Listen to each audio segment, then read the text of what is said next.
தீபாவளினா பளிச்சுன்னு ஞாபகத்துக்கு வர்றது பட்டு, பட்டாசு, பலகாரம். பலகாரம்னா ஞாபகத்துக்கு வர்றது மந்த்ரா கடலை எண்ணெய். அபார ருசி, ஆரோக்கியமான உடல் நலம். தீபாவளி அன்னைக்கு மட்டும் இல்ல, என்னைக்குமே கிச்சன்ல இருக்க வேண்டியது மந்த்ரா கடலை எண்ணெய் தான்.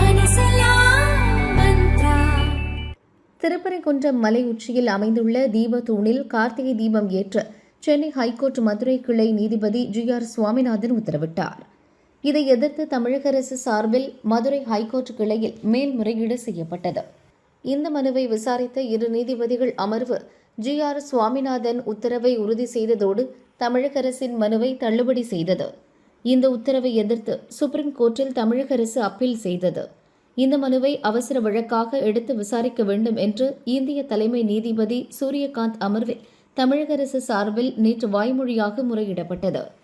ஏற்கனவே கேவியட் மனு தாக்கல் செய்திருந்த எதிர்மனுதாரரான ராம ரவிக்குமார் தரப்பில் தமிழக அரசின் முறையீட்டுக்கு கடும் எதிர்ப்பு தெரிவிக்கப்பட்டது. இந்த விவகாரத்தில் தமிழக அரசு நாடகமாடுவதாக ராம ரவிக்குமார் தரப்பு குற்றம் சாட்டியது.